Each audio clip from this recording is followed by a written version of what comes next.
The Transformers masterpiece MP-10 Optimus Prime is one of the best Optimus Prime figures ever made, and rightly so. I rate it triple S. But why are you giving the final score at the beginning of the video, I hear you ask? There are no shortage of review videos of this figure, and honestly I'm not entirely sure what I could contribute to that discussion, so instead I'm going to be doing something a little bit different. Are you a weeb? Do you have clinically diagnosed depression? No?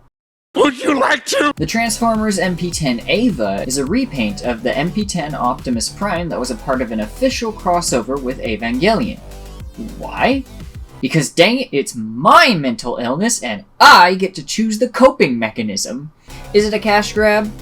Yes. Repaints of an existing figure are probably one of the laziest ways to make merchandise for a crossover, which is a real shame because they could have done something really cool, like make one of those UN hover gunship things into a Transformer. Although, to be fair, it could have been a lot worse, like making this nightmare a real figure. Thanks, I hate it.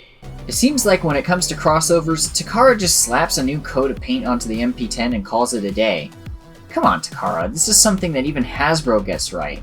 Mostly. And this is why I have absolutely no problem with the fact that this isn't even a real MP-10 figure. That's right, this is a bootleg. There's a few reasons why I went with the knockoff rather than the authentic figure. Well, look, don't get me wrong. As far as repaints go, this is a really good one.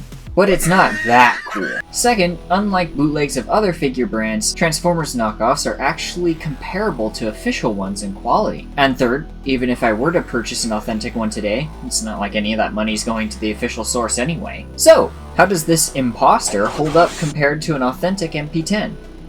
Pretty frickin' well. To kick things off, the box looks pretty much exactly how you would expect an official one to look. It even has a glossy highlight on the same spots that the official one does. Although I will have to say that once I popped it open, there was a strong factory stank in there.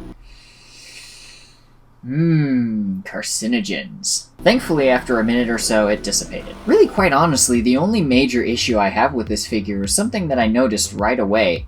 The Matrix of Leadership has a skid mark over the center. I'm sure that's an easy fix, though. Let me know if you have any tips in the comments. Besides that and some minor smudging on the top of the trailer here, the paint job is fantastic. There's a surprising amount of detail compared to the standard MP-10, including some details that I kinda wish were on the normal one, such as the caution stripes on the trailer legs or the painted rear lights. Even small quirks of the original figure's construction, such as these random slots on the top of the trailer, are incorporated into the overall visual design of Evangelion. The human figure is even wearing a NERV employee uniform. Now, time for some nitpicks. Sliding Optimus's legs in and out during the transformation aren't as smooth as the official.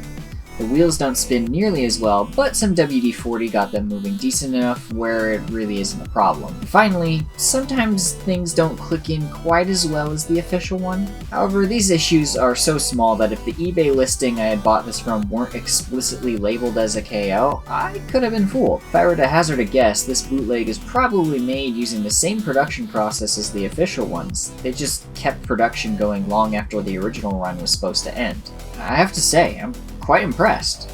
There are aspects of this repaint that I actually like better than the original. I really like the colors on whatever this thing is. There's something about the matte olive drab that makes it hit different. But that could also be the military brat in me talking. The additional details really go a long way, and by comparison make the original MP-10 look a little plain. That's not to say that the paint job on the original is by any means inferior. After all, it's supposed to be a reimagining of the original toy with elements of the G1 cartoon woven in, and it excels at that. I'm just a sucker for military aesthetics. All in all, pretty much a perfect knockoff. It's practically one-to-one with an authentic figure. If you don't mind the moral/legal ambiguity of purchasing bootlegs, I'd say this is worth it.